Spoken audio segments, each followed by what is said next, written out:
Hey, welcome back to another episode of E-commerce on Tap, brought to you by Sourcify and Isba. I'm your host, Nathan Resnick, joined by my co-host, Aaron Alpeter. Aaron, how's it going today? Doing good, Nathan. How are you?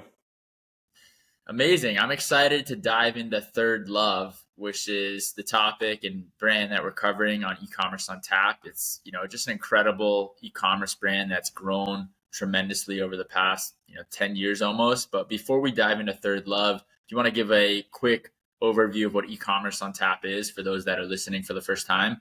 Yeah, it's really the highlight of my week. I don't know about you, but what we do is we take a well-known, usually venture-backed company, tell their founding story, and then reverse engineer their supply chain and talk about kind of what's ahead for them. Amazing. Yeah, I'm excited to dive into this one. But before we dive in, what caught your eye this past week?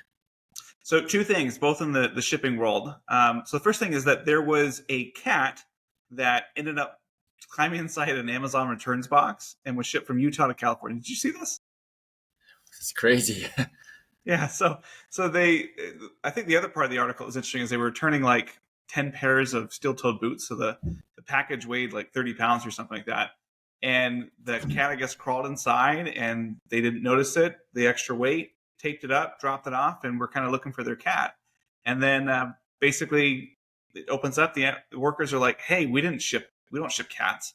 And so they ended up calling the person and saying, hey, we got your cat. They thought it was a prank initially, but they were able to get reunited. And the cat was fine. It was a little bit dehydrated, but was totally fine otherwise. Wow, that is nuts. That is crazy. Yeah. And the other thing that I had was, and this is a little bit more on topic, is the post office is looking at making changes to their workshare program. Are you familiar with the workshare program? I'm not. So basically, it's how DHL e-commerce or Mail Innovations or Smart Postal works.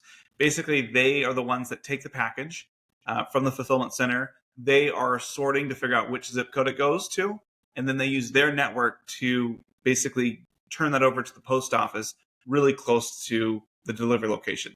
And so the thought is that they are sharing the work, and therefore the post office is not incurring as much cost to do that. And that's been how that entire industry has been built. Well, what USPS is looking at doing is actually changing the economics so that it makes more sense for the post office to take possession of these packages further upstream as opposed to closer to delivery. And so that means that USPS will be the ones that are doing most of that routing and sortation. And so what that does is it actually makes their products, USPS products, more competitive. And so it's this really interesting thing to see what happens. But, on one end of the spectrum, it's kind of benign. On the other end of the spectrum, it destroys DHL e-commerce, Mail Innovations, things like that, and just forces all this revenue through the post office. Wow, that's interesting. Yeah, what caught my eye is, I guess, number one, Shein is looking to expand into toothpaste and skincare products. Now, for me, I don't typically buy, toothpaste or skincare that comes from, China. So I think it's interesting to see that Shein is expanding categories. And I'm going to be curious to see how consumers, accept or deny that expansion. Also, Outdoor Voices is on the verge of bankruptcy. I mean, Outdoor Voices was like the darling child of D2C for quite some time and just seems like it lost their way and, had some internal troubles. But I think really the main gist of why they're on the verge of bankruptcy is they're over inventoried. And then General Mills made a big acquisition of a pet food brand, Edgar and Cooper, for an undisclosed sum. Edgar and Cooper is primarily in the European markets, and they reported over 100 million euros of sales in 2023. So interesting to see more of these kind of larger conglomerates continue to acquire brands that are doing 100 million plus in revenue. And there has been a lot of M&A action in kind of the pet food market in the past few years. So I thought that was pretty neat. But let's dive in. I mean, I guess to start, you want to give a quick summary on what Thirdlove is? Yeah, we're going to be digging into the undergarment industry today. So Thirdlove is an American company. They specialize in women's bras, underwear, loungewear, nightwear. And historically, the reason that they call themselves Thirdlove is historically you had two options. You had either a bra that was comfy but ugly or cute and scratchy. And so they've opted to create a third option that's both cute and comfy. And so that third option, or Thirdlove. Company's headquartered in San Francisco, was founded in 2013. They've got around 100 to 200 employees. And as of this time last year, they had sold, I think, over 10 million bras, which is pretty phenomenal. And they're rumored to be doing a little over $200 million a year. Yeah, it's pretty incredible story. So before we dive deeper into Thirdlove, let's talk about the industry, the bra market as a whole. So the bra market is supposed to reach 59.5 billion globally by 2023, and it's growing at 5.2% annually. Market trends have shown that more women are interested in comfort and having bras that are functional versus strictly lingerie. E-commerce and online purchasing is also considered to be an industry trend. So, primarily in the past, people would go into a retail location to actually, buy bras, but that's definitely changed a lot in the past 5 years. And the sports bra segment held the highest market share in 2022, which is interesting because it's probably the newest category within the bra market. And it's really about the doll functionality. And I think the kind of growth in this whole athleisure type of market in general, in terms of, people wearing kind of more athleisure type of products. But by raw material, the cotton segment held the highest market share in 2022, accounting for nearly 2/5 of the global bra market. And this means they're, breathable, natural cotton that makes it ideal for everyday wear. And it's the most popular type of bra. So some key trends in the competitive landscape of the global bra market. Number one, increasing focus on innovation. There's more and more players coming to market with innovations in bras. For example, some players are developing bras with new features such as wireless support and temperature control. And number two is they're expanding distribution channels. So they're going across for a wider reach of consumers. For example, opening new stores in different areas of the country and expanding their online presence. So I think it's interesting to look at the industry from a bird's eye view. But really, I don't think we could talk about Thirdlove without talking about the largest player in the market, which is Victoria's Secret. Yeah, so let's just start with their history. And like you said, I think it's impossible to talk about really any bra startup without talking about Victoria's Secret. Victoria's Secret was started in 1977. It was started by someone named Roy Raymond, headquartered in San Francisco. And the brand was really a response that Roy had to the lack of sophisticated lingerie options that he felt were available for men to shop for their partners. And so it was very interesting. This theme will come up where it was a store that sold to women, but was really for men. And they found that his experience and what he had seen is that men were really uncomfortable going into lingerie shops. He felt that this was the underserved market, and so he wanted to make places that were comfortable for men and for men magazines and clothes and things like that. And the company did about $500,000 in revenue its first year and paid off all of its initial debt. And in 1982, Les Wexner, who founded and controls Limited Brands, or now known as L Brands, he joined Victoria's Secret as a partner and bought in for about $1 million. And Victoria's Secret had about 6 stores and $6 million a year in revenue at that point. And the investment by Les Wexner and L Brands meant that the company could grow both financially and from a marketing perspective. And so they were able to transform themselves from just a regional San Francisco-based shop to a national brand. Although everything was not well in paradise, there was a lot of friction between Roy and Les, to the point where Roy decided to sell the entire company to Les Wexner for $4 million. And Lex was shocked because he thought the amount was super low. And Roy thought that he could outgun Les Wexner and he could outgrow Victoria's Secret with his own business acumen. But Lex was like, all right, fine. If you want $4 million, here's $4 million. I probably would have paid double or triple that, but here's $4 million. And so after the sale in 1984, Roy Raymond went and founded My Child's Destiny, which is a high-end children's toy store. But that company filed for bankruptcy, and only 2 years later, in 1986. And Roy's life really wasn't the same since he sold to Les Wexner.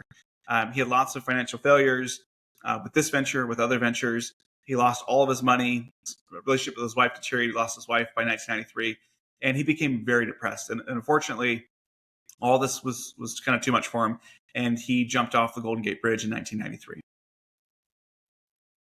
Wow, that is crazy. I mean, you think about how Victoria's Secret is this powerhouse and how its founder committed suicide. I mean, that is just crazy. I don't think many people know that story, and it's just insane. And it goes to show, sometimes as a founder, you might have one wild successful business and think you can go into a different vertical and start something else, and it doesn't turn out to be the way that you thought it would. And yeah, I had never heard the story of Roy Raymond, and it's truly just saddening to hear that he committed suicide.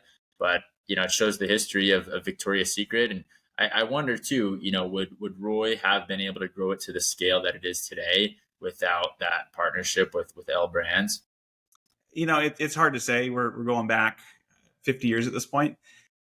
I would guess not. I mean, Les Wexner is probably one of the greatest retail merchandising gurus that's ever lived, right? And so he's built so many different brands, whether it be the Limited, Bath and Body Works, Abercrombie and Fitch, of course, Victoria's Secret.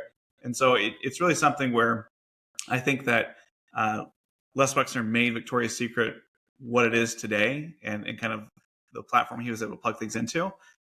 But certainly wouldn't have been started without Roy's involvement.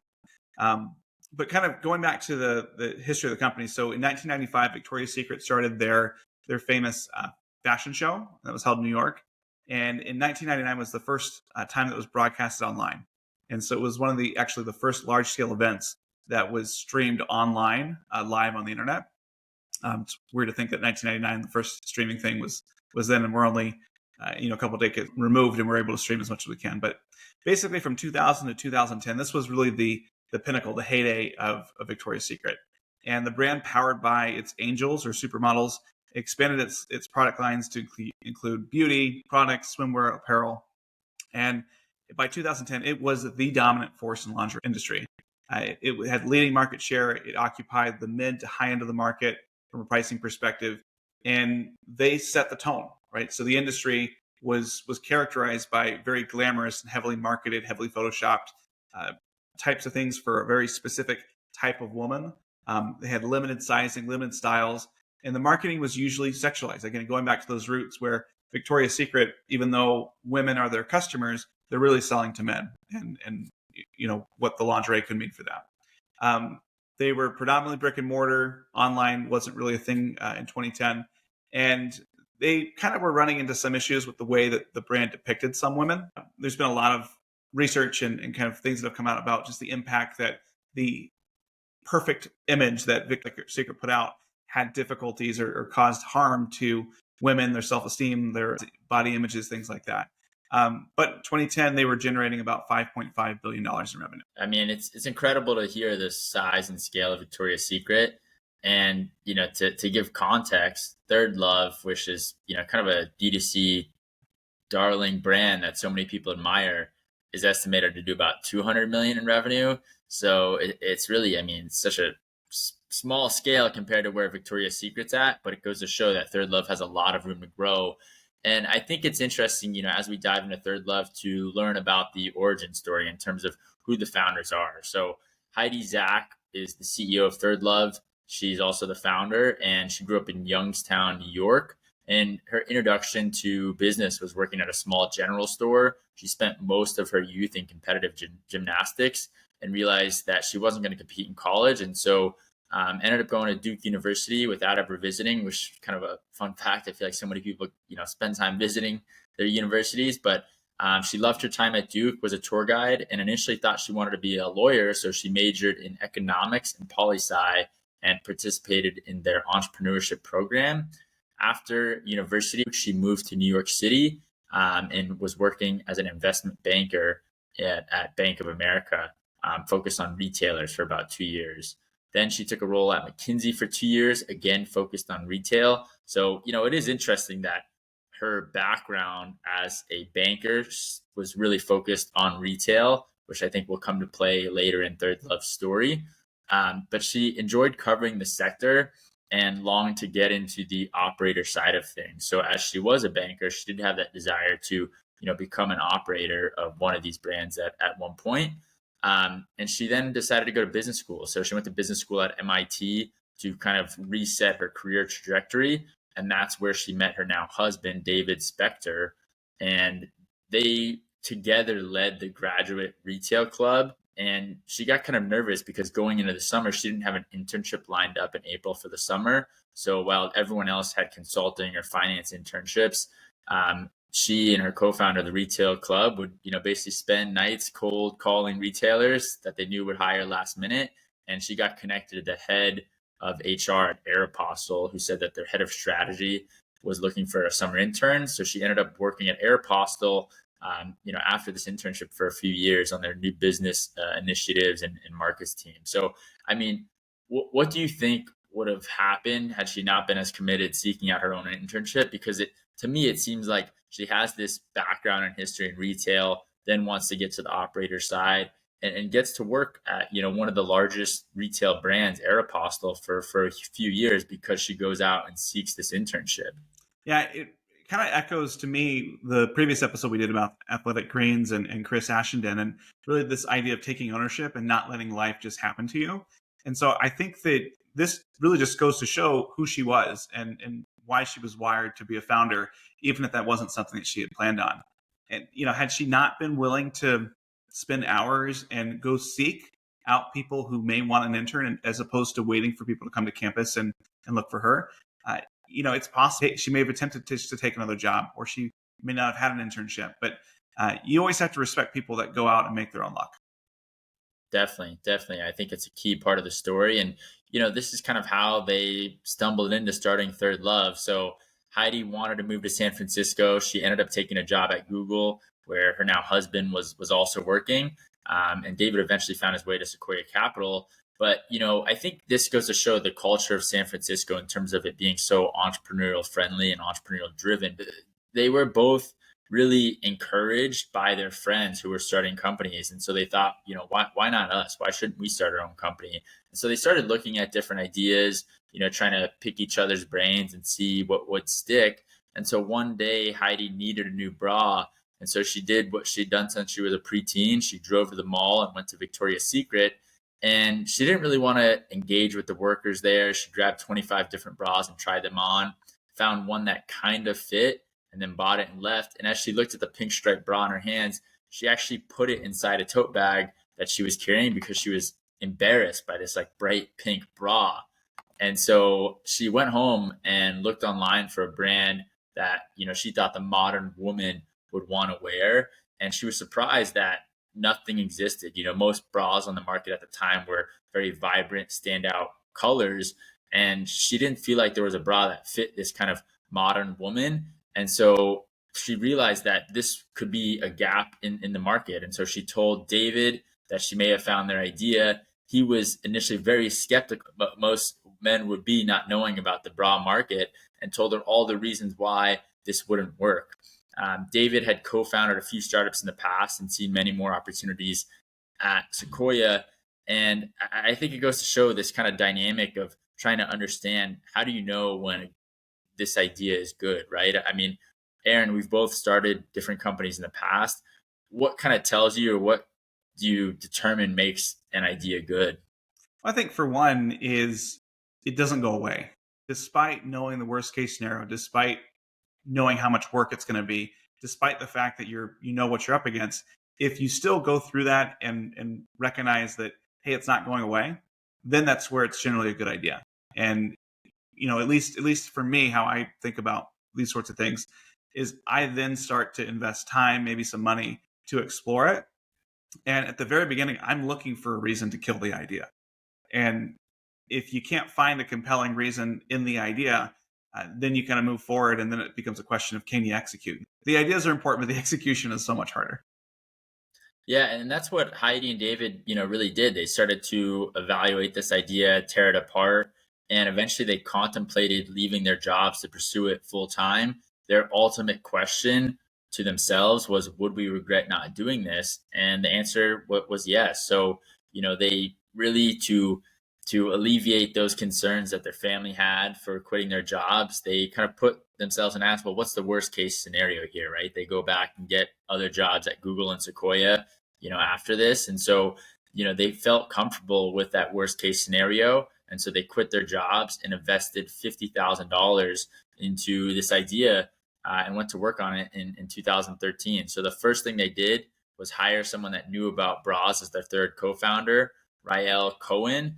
And Rael had an Associates of Arts in Fashion Design from the Fashion Institute of Design and Merchandising. And prior to co-founding Thirdlove, she had more than 10 years of experience in the fashion industry, leading creative and product departments for other fashion brands, leveraging her experience. So I think it goes to show, like, Heidi and David, they were not necessarily fashion experts, but they brought in that third co-founder that had that experience in fashion design, which I think, as we realize and discover, is vital to Thirdlove's success. Yeah, completely. So now that the founding team has been assembled, how did they get started, Aaron? Yeah, well, they started out by talking to lots of women, and what they recognized pretty quickly was that most women were wearing bras that didn't really fit right. And through some later research that they've done, they estimated that over 35% of women are wearing the wrong bra size. And actually, that a woman's breast size is in shape is going to change 6 times throughout their life. And so they said, okay, we've got to solve this fit problem. That's really our entry into doing something that's truly going to be better and not just different than what Victoria's Secret is doing. And so with their seed money, they raised a small seed round.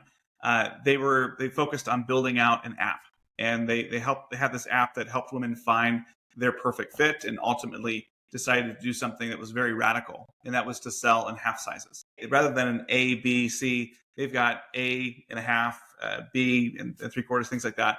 And it kind of makes sense when you think intuitively in the sense of shoe sizes.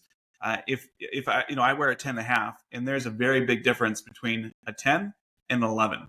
And so that's the same sort of thing with bras and breast shape and sizes. They had this idea, they had this concept, and to test their physical product and to iterate, they actually found over 100 women on Craigslist that were willing to come to an apartment in San Francisco, try these on, and give feedback in what worked and what didn't work. And so they gave them gift certificates for free product when they launched. But they did this because they didn't really have enough money, but they still recognized how important it was to do testing and to get that user feedback.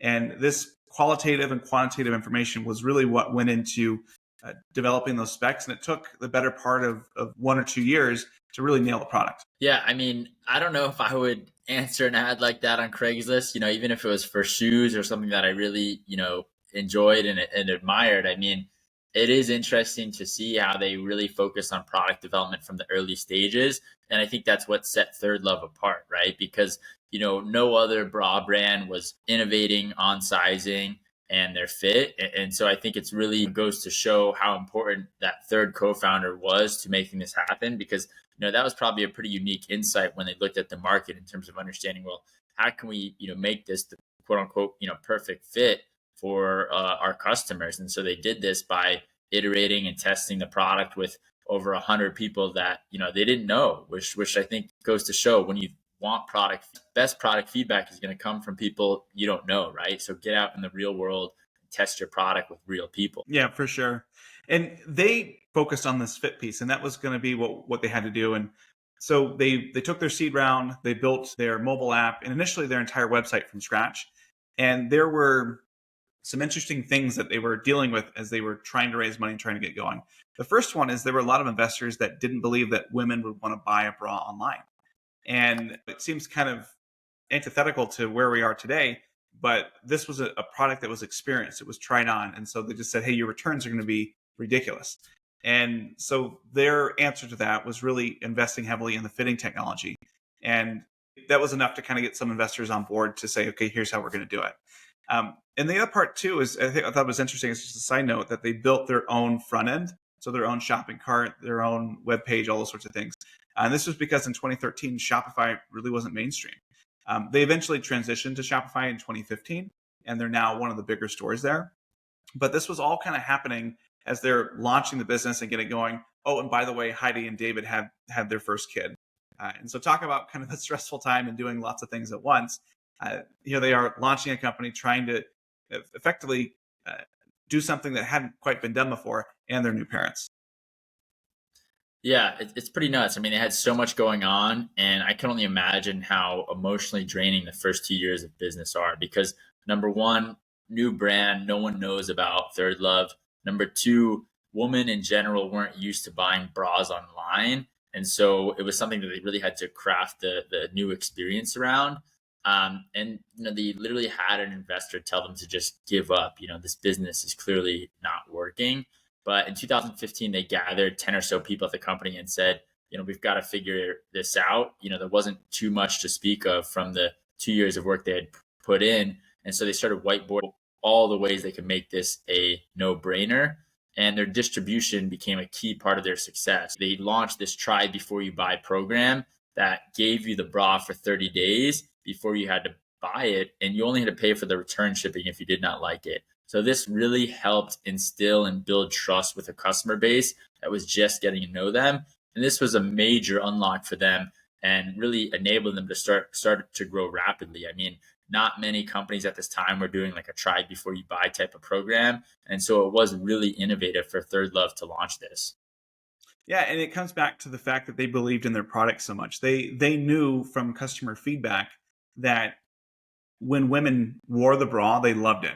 But the problem is that not many people were buying it. And so they really took the step back to say, how do we make this a no-brainer opportunity? And just, get it to the point where we know you're going to love this. Just try it. That's all we want to do is just try it. And I think back to, Athletic Brewing or Viore or any of the other companies that we've covered where they're like, just, I can't explain it. Facebook ads don't do it justice. Just try it.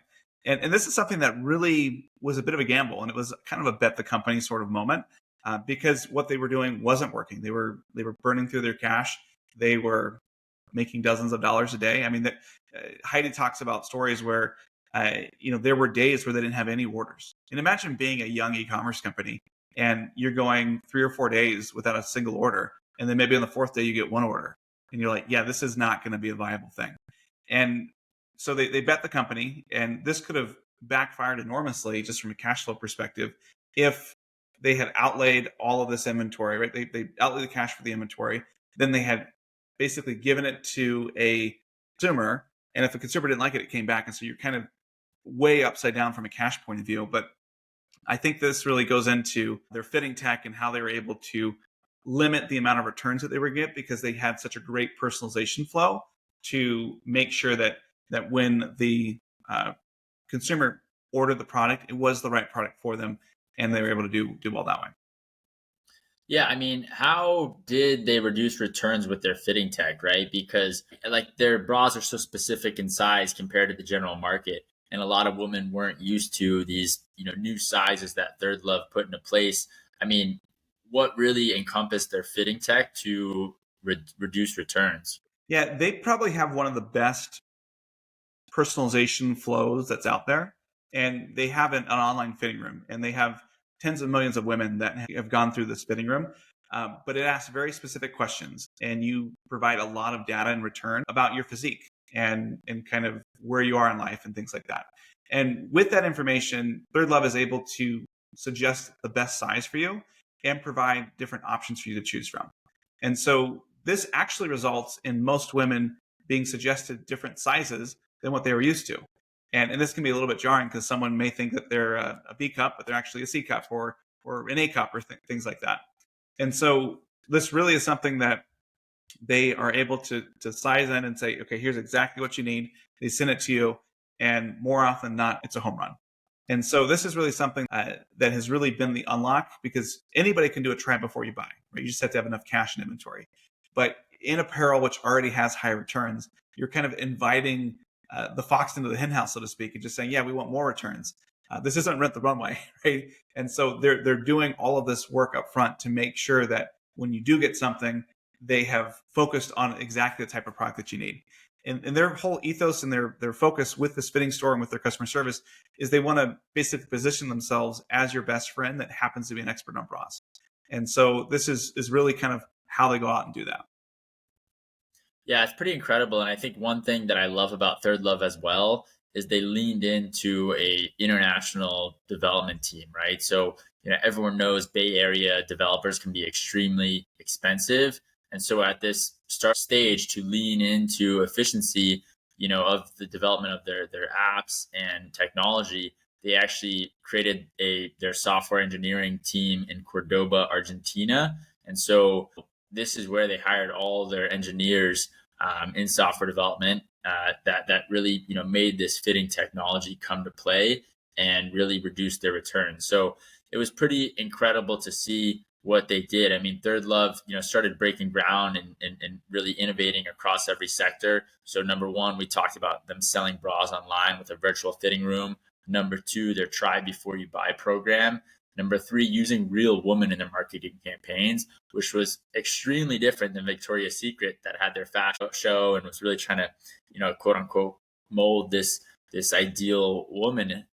And they used real women, which people loved. This really made them stick out from a marketing standpoint, and being extremely inclusive for all women of shapes, different sizes, ethnicity, you name it.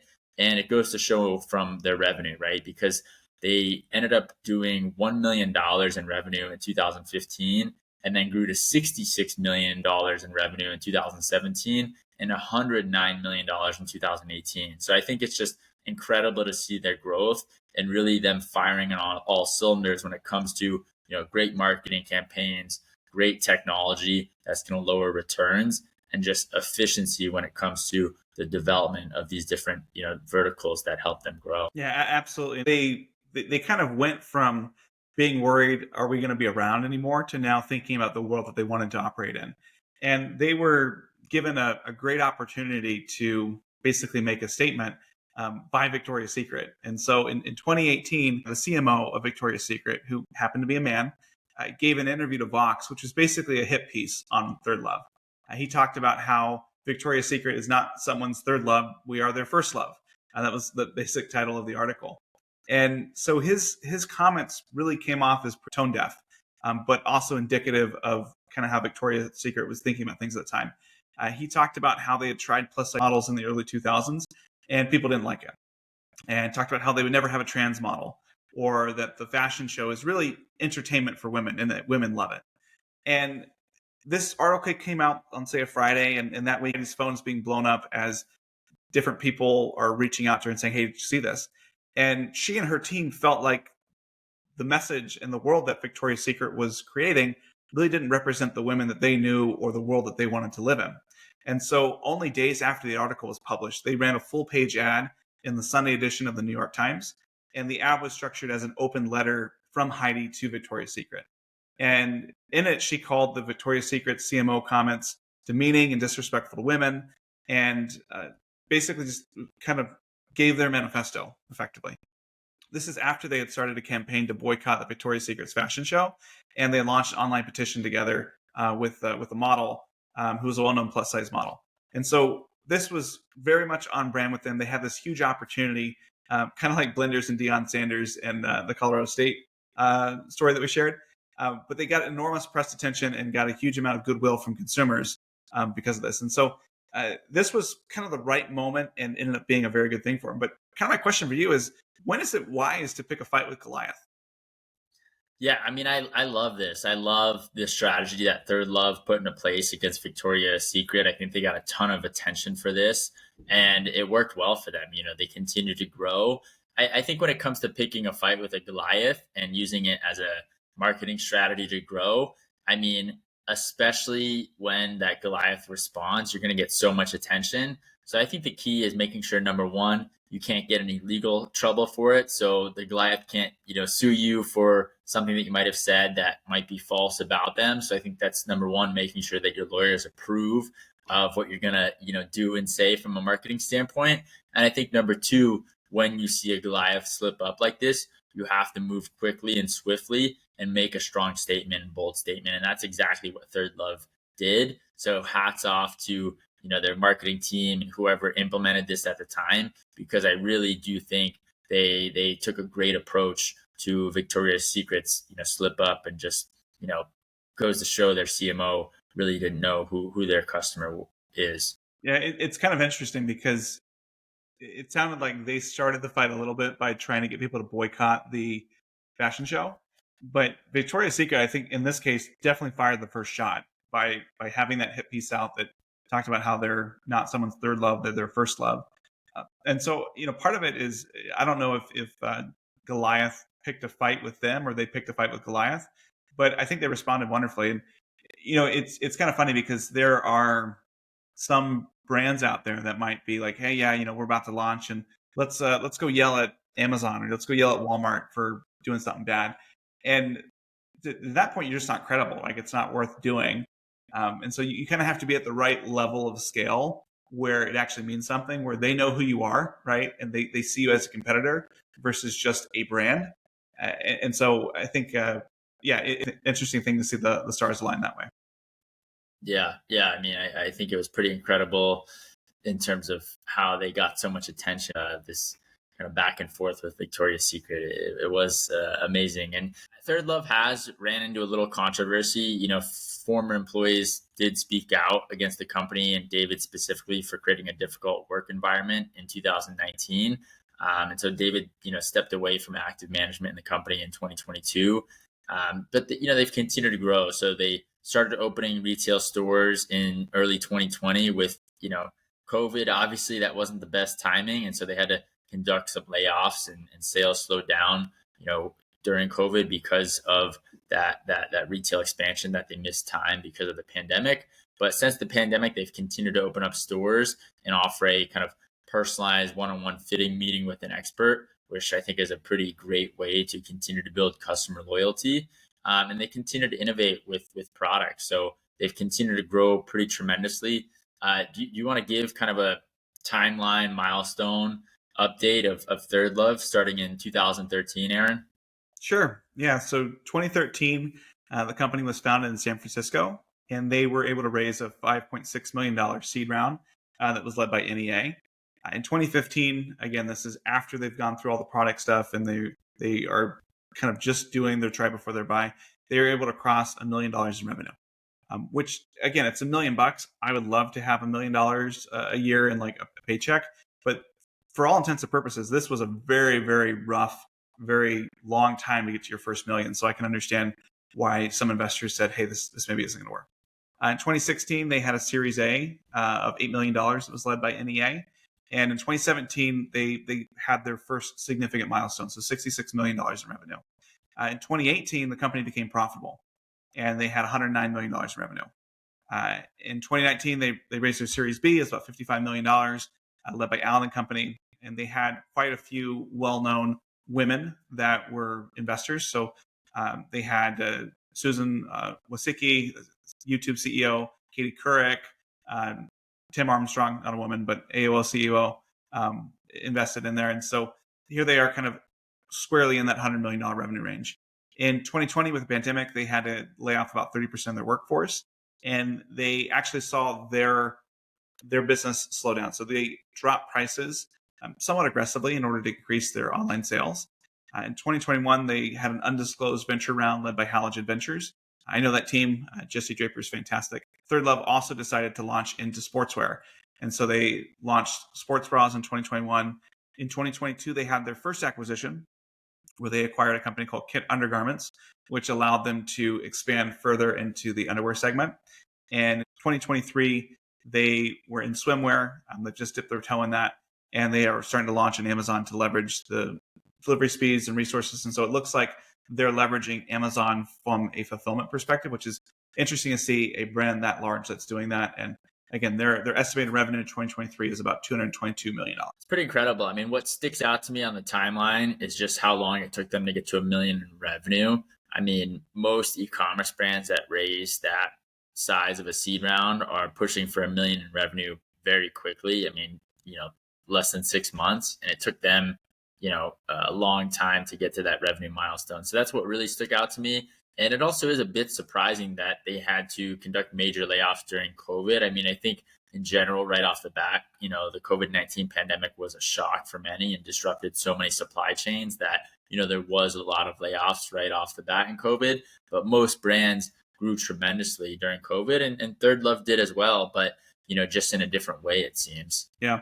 Well, even just going back to your comment about the $1 million, if you've got $5.5 million, you can spend to get $1 million in revenue, right? And I think that just goes to show maybe how capital inefficient they were at the beginning, and they had all of this R&D costs. They had all these things that are going in, so it's possible that their war chest just wasn't there, right? Yeah, and I mean, with COVID, there were so many supply chain issues, and I didn't know too much about bra manufacturing before diving into Thirdlove, but bra manufacturing is still incredibly manual. I mean, it's pretty crazy, but Aaron, can you guess how many different pieces of fabric or material goes into your average bra? I wouldn't even have a clue. It's pretty remarkable. It's 30 different pieces and has 17 different hand sewing operations that need to be done. So this is a very intensive product to make, and incredibly manual. So it is pretty crazy to dive into their supply chain. And as you can imagine, having half cup sizes requires a ton of extra inventory and SKUs. So, from a supply chain perspective, there's a ton going on with sizing because Thirdlove has these half cups, which was, I think, a great approach from a product standpoint, but just makes it even more complex when it comes to inventory and SKUs. So, as a basics company, they really, are not necessarily constrained or affected by their trends or fashions, but, they do try to innovate as much as they can. And so when it comes to their factory base, they, started off in Mexico because it was close to California where they lived, and they thought this would be beneficial. The on-demand piece was huge because it didn't make it so they had to keep cash in inventory, which is a huge burden for every brand. But this manufacturing partner was not necessarily eager to help them with their challenges and kept pushing back against improvements that they wanted to make on the product because the manufacturer thought the customer just would not care. And the factory was also not focused on costs and not paying attention to details and quality that they thought were key to the product. So they ended up importing, over $400,000 worth of raw material that they had to write off. I mean, it's kind of crazy to think about. A lot of people in today's world want to shift production to Mexico. Starting off in Mexico can be extremely challenging, and even trying to scale operations there can be. How do you think about that decision as you look back on this story where Heidi and David decided, hey, let's start manufacturing in Mexico? I think it was the right strategy, but the wrong execution. I kind of always go back to what I call the Xbox model and how Microsoft initially launched the Xbox. And what they did is they started by putting their manufacturing base in Mexico because they needed to be reactive. They wanted to shorten that timeline. They didn't know where the inventory was going to go, how much they were going to sell. And so they started and did that. And then as they scaled with the second, third year of the Xbox, that's when they moved their manufacturing over to Asia to take advantage of the lower cost pieces there. And so I think it's a brilliant thing to do when you're just trying to launch a product. You don't really know where the demand's going to be, and you want to reduce your inventory. I think it's smart. The problem that they had is they found somebody who just said yes, and they didn't take the opportunity to take a step back and say, is this the right partner for us? Do they understand what we're trying to do and what we want to be able to do? To be basically not launched and to have to write off, was it 8%, 9% of your seed round in inventory because you made the wrong choice on a factory? That is difficult to swallow. Yeah, it definitely is. And so they went to China, and even manufacturing bras in China is not easy because the MOQ is super high, so about 3,000 units per size, which is a lot to start off with.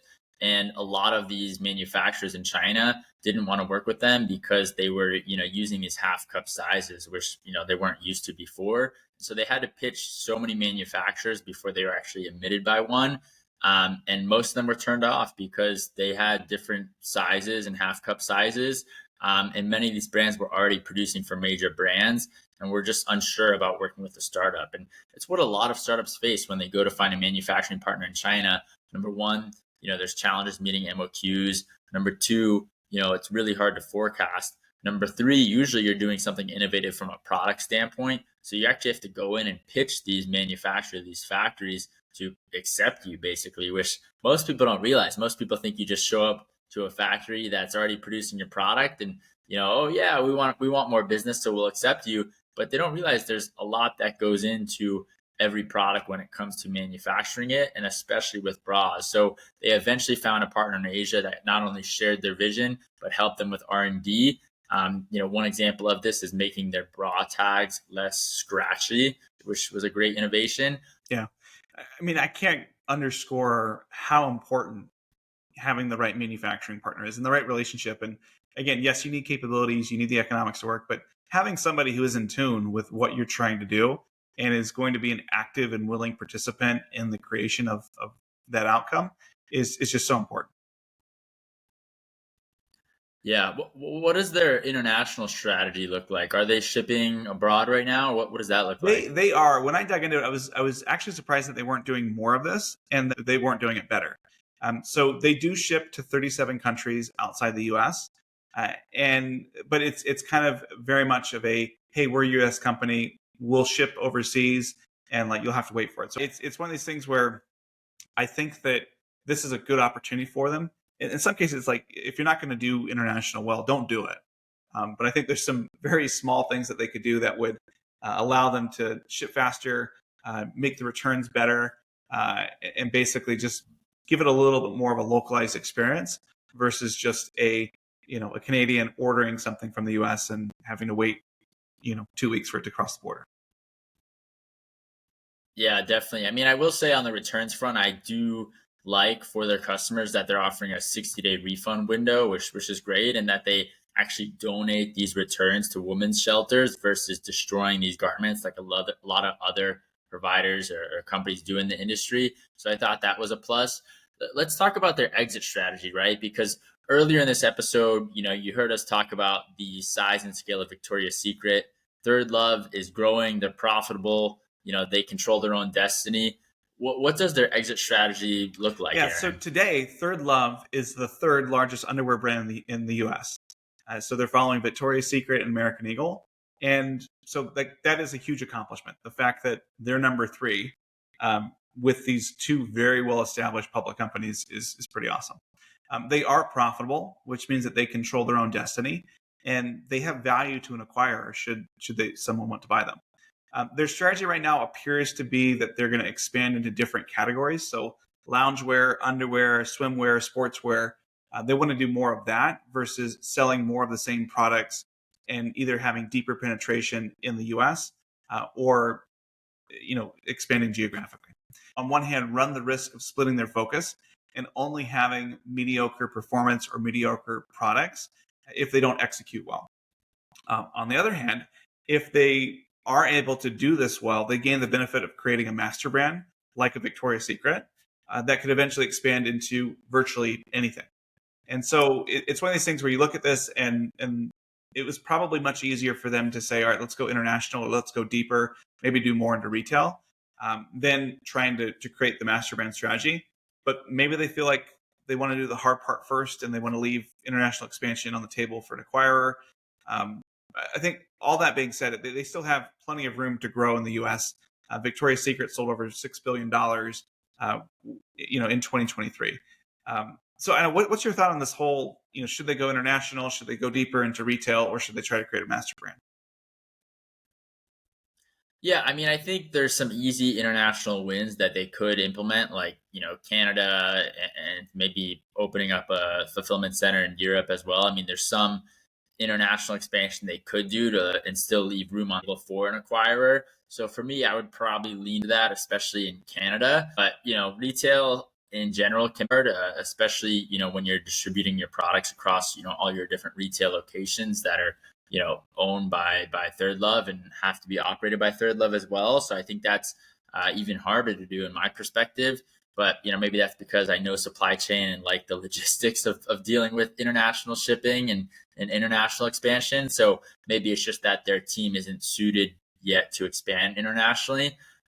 What do you think about potential acquirers? I mean, to me, I don't see Victoria's Secret being a buyer here, but I mean, what do you think? I agree with you. I think that they have been too much of the boogeyman, and they've really built their brand around pushing back on Victoria's Secret. And so I think that to some extent there will be a portion of their consumers that push back and say, "Hey, like we thought you were the anti-Victoria's Secret. Why did you sell out?" Right? I think that would be the narrative. I think a few years ago you could have looked at Walmart as an acquirer. This seems to be the kind of brand that they were interested in when they were buying Elbows and all the other brands, but they have since unwound those. They've sold those brands, kind of all to the same private equity company over the last 10 years. You think about this, and as a standalone business, it probably fits nicely inside the portfolio of a PVH. So the folks that own Calvin Klein or Inditex, which owns Zara, those two brands have relationships in China, and they could take it internationally very, very quickly. And so I think that's something that would make a lot of sense. And this idea to maybe not go international makes a whole lot of sense if you're trying to hold that in reserve for an acquirer, because they'd be probably willing to increase the multiples to some extent because they know that they can triple the size of the business by going into China, going into Europe, etc. I think that you could also throw L Brands in there. So kind of full circle. So this is Les Wexner's company, L Brands. They previously owned Victoria's Secret, but they actually spun out Victoria's Secret. So technically Victoria's Secret is separate from L Brands. And so that could be an interesting thing for them to acquire. But right now, with everything that we've been able to see, they're really focused on an IPO, which means that they're going to have to figure out that international strategy themselves. Yeah, I mean, their founder Heidi Zak says in quotes, right now we're focused on category expansion, launching into new areas, and stable and efficient growth. There's no distinct timeline for going public, but that's the goal. So I do think they have their sights on their own IPO, which to me I think is the right strategy. I mean, you look at the market cap of Victoria's Secret, you look at how big Victoria's Secret has gotten.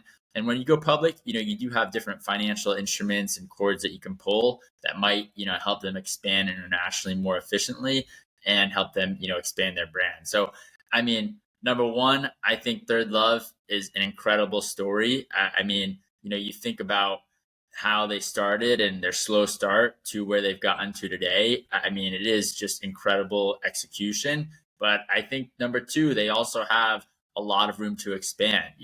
Victoria's Secret is really the Goliath in the industry.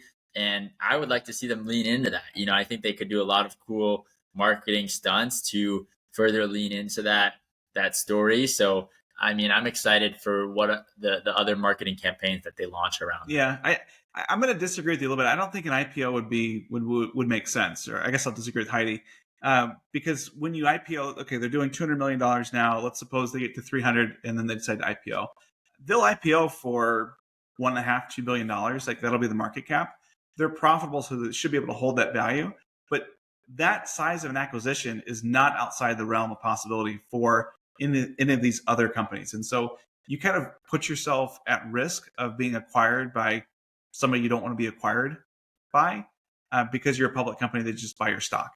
And so there's an element here where they're almost, it's weird because the way the public markets are today is they're almost too small because everybody else that's public has such a big balance sheet that they may see like, the first time that the sales dip or the stock comes down, they're able to come in and buy it. And it may not be what they want to do. Yeah, that's a really good take. I mean, we'll see. I think IPO windows are opening up, in the next few years. So I think if Thirdlove goes public, it will definitely be, in the next, I would say 2 or 3 years. But maybe someone will buy them by then. We'll have to check into this on a future episode. What are your main takeaways from this story of Thirdlove? What stuck out to you? Yeah, I think they focus on product, right? And really looking at your product as a point of differentiation versus marketing, right? Or versus brand. So they were very much product first, and then they built the brand because of the innovations that they were looking at in sizing. I think the personalization is world-class. The fact that they're able to basically eliminate returns to a large extent because they're so good at putting you in the right size bra to begin with. That's really remarkable. And then I think that there's a lot of lessons to be taken from the early mess ups that they had in their supply chain. And, just finding someone to execute the strategy versus finding the right person to execute the strategy. And then I think it's interesting that they're partnering with Amazon to do all of their fulfillment. I agree. And for those listening in, let us know what you think. Do you think Thirdlove should go public? Do you think they should, sell to one of these larger conglomerates? What do you think their strategy should be? And I'm curious, do you think they should expand internationally, or do you think they should focus on expanding into different product categories? So let Aaron and I know on LinkedIn and Twitter. We always reply to every comment. And thank you again for tuning in to this episode of E-Commerce on Tap, brought to you by Sourcefy and ISBA. Please like, subscribe, comment. We really appreciate you tuning in. And Aaron and I look forward to hearing and seeing your comments shortly. Thank you.